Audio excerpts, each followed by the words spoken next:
Hi, second grade. This is Dr. Muchler. I'm here with you on Friday for your SEL lesson, which we'll do every Friday this month in April. First of all, I want to share with you how much I really miss you. I hope everything is going okay for you and your families. I hope e-learning is going okay. I hope everyone is safe, happy, and healthy. Now, before we left for our weeks at home, we were working on how to calm down. Hopefully those skills have come in handy, because even though it's great to be together, sometimes being together too much can cause some stress or tension. You might get irritated with one of your brothers or sisters here and there, and I'm hoping you remembered your calming down strategies, because they really do work when you make the choice to tell yourself to stop, think about how you're feeling. That helps your thinking brain know what to do next, and do those calming down strategies. It's always good to start with some deep breaths or belly breaths. Count. That distracts your brain from the bad ideas that popped into your head. And also do some positive self-talk, especially tell yourself to calm down. Tell yourself, I can do it, I'll be okay, and work through it. So hopefully you remember those skills and are working those every day. And we're not going to leave those skills, but we're going to start learning a new set of skills called problem solving. And here's our new poster to show the different skills we're going to use for problem solving. But you'll notice right next to it remains our calm down poster. And the reason why it's still there is because to be a good problem solver, you need to be calm. Because remember, when you're calm, your thinking brain is ready to work. When we're all upset, our thinking brain freezes up and we can't make good decisions, and we have a hard time just thinking things through. So staying calm is important during problem solving. Some problems are little and we're just fine and we can move through the problem and take care of it and be on our way. But sometimes a problem is big, it's larger, and it makes our feelings stronger. And when that happens, we need to remember really the first part of problem solving is to get calm, so the thinking brain's back, so then we can move into our 4 steps of problem solving. And that's what I want to share with you today, is an overview of our problem solving skills. And then the next several weeks we'll be working on this skill, just like we did with calming down skills. We'll take time to really work through it so you get a good understanding. So as you notice, the poster shows our 4 steps to problem solving, and there's different strategies that are used to help you remember the 4 steps of problem solving. First of all, you'll notice the word step, and each letter is 1 step for a total of 4. So S is the first thing we do, and that's say the problem without blame.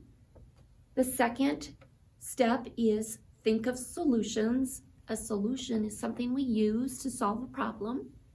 And then E, that's the third step. That means explore the consequences of all the solutions you thought of. We're going to think to ourselves, what would happen if I did this solution? Will it work? Will it be fair? Will everyone be happy with that solution? Those are the kinds of qualities of a good solution.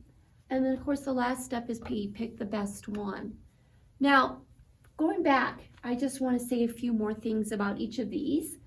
So when you see the problem without blame, what that means is we really just want to focus on the facts of the problem and not spend time blaming others. When something goes wrong, it's human nature to want to blame someone else or something, but the way we can keep ourselves from blaming is to ask ourselves what I call a magic question.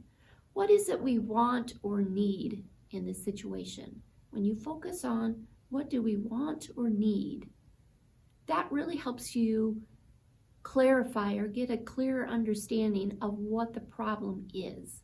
I think this is the most difficult step. Once you're able to define or say the problem without blame, I think the other steps fall into place nicely. So once you've described that problem, based on that question, what do we want or need, you can think of different solutions. I want you to think of this as a brainstorming step.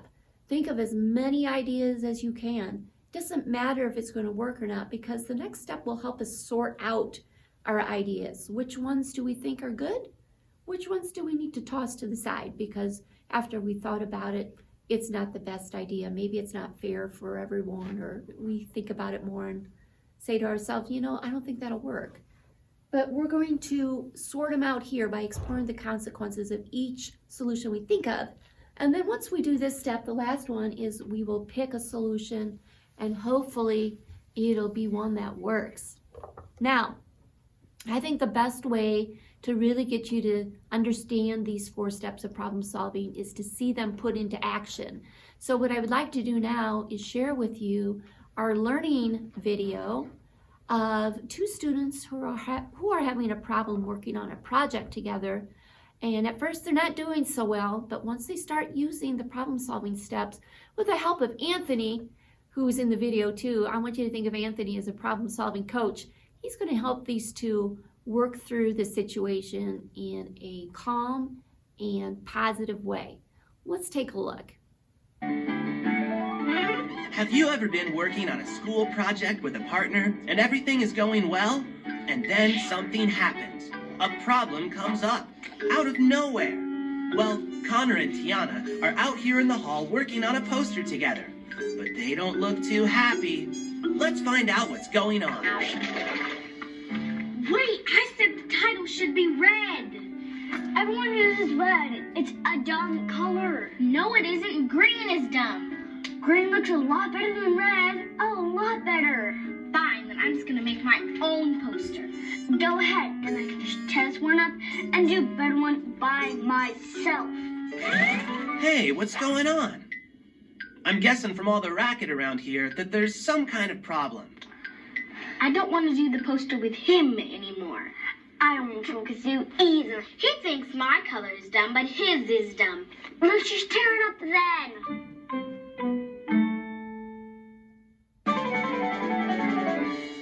Wow, these are powerful feelings. You haven't forgotten what you do first when you're this upset, have you? The first thing is calm down. How do you do that? With your stop signal.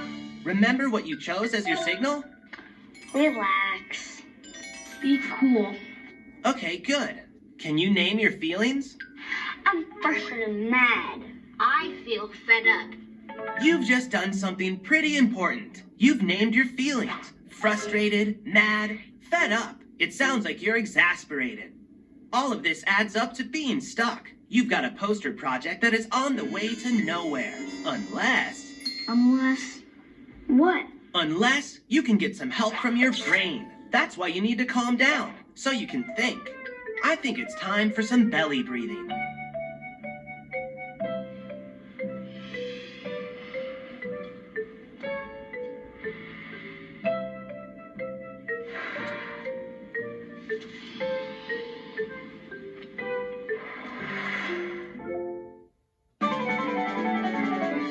Now that everybody's calm, you can start solving your problem with STEP.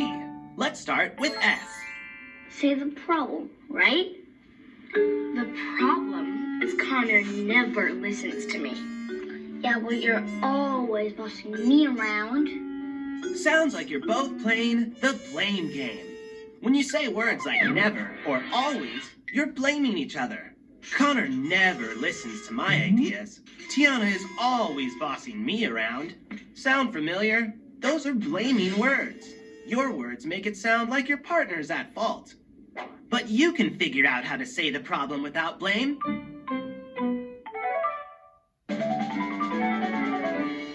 Here's a way you can say the problem without blame. It works by figuring out what you want or need. Tiana, tell us what you want or need. I want to use red for the title. Connor, what do you want or need? I want to use green for the title. If we put those wants together, we can say the problem is... We both want to use different colors for the title. I think you're onto something.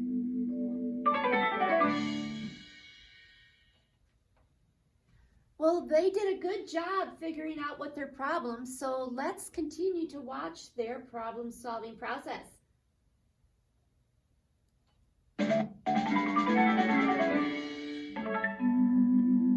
You're both able to say what the problem is, right? To do that, you've included both of your wants.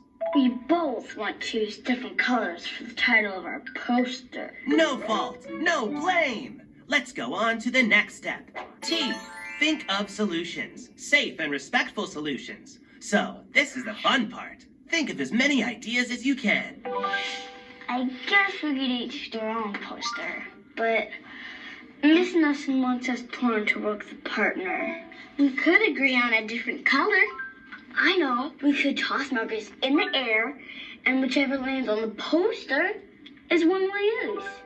But what if we hit someone on the head? Maybe that's not too safe. What if we use both colors for the title? This is some good thinking. Tiana and Connor, you're using your brains. You've got a lot of ideas. I like that in a second grader. All right, boys and girls, they're well on their way. Let's see how they work out E, explore consequences. So, we've definitely got some safe and respectful solutions going on. Let's go to the next step. E is for explore, as in explore the consequences. You know, like what could happen. So, what is the good stuff and the bad stuff in these solutions? If we each do our own poster, then we might not be able to finish them today. And if we try to agree on a different color, then we might start arguing again. But if we use both colors, then we can each have the color we want. That sounds good. Sounds like they're onto something. Let's see what they pick for their solution.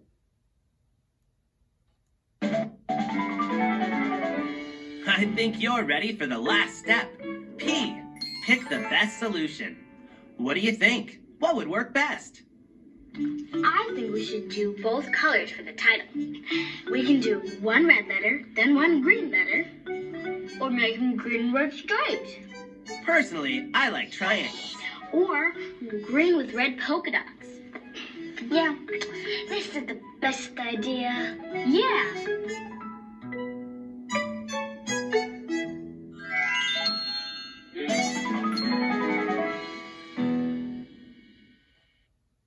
Well, boys and girls, that was some great problem solving. Boys and girls, I hope you enjoyed the story of these two working through their class project using the 4 steps to problem solving, and it helped you understand, hopefully, how to use these 4 steps to successfully work through situations that are difficult. Next time we'll continue to work on problem solving using different situations to work through those 4 steps to really get a good understanding. But in the meantime, between now and next week, if you have an opportunity to use the 4 steps of problem solving, I really encourage you to try it out. In addition, you will find different activities that I have linked along with this video and lesson today. There's a home link and some activities that you could work through to get a deeper understanding of the 4 steps, and it would be something fun maybe to do with someone in your family. Before I close, I just also want to say that I'm with you through all of this, and even though we're not together every day at school, I am available, so I want to remind you of my email. You can email me at lmuchler@byron226.org. Get your mom or dad or another adult to help you out. If you would like to email me, you can tell me if you would like me to give you a call and check in with you. If you have any questions, if you're stressed out about anything, just give me an email with the help of mom and dad, please.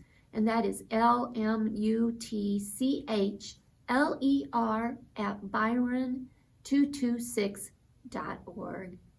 I look forward to seeing you next week. Stay safe and healthy, everyone. Bye.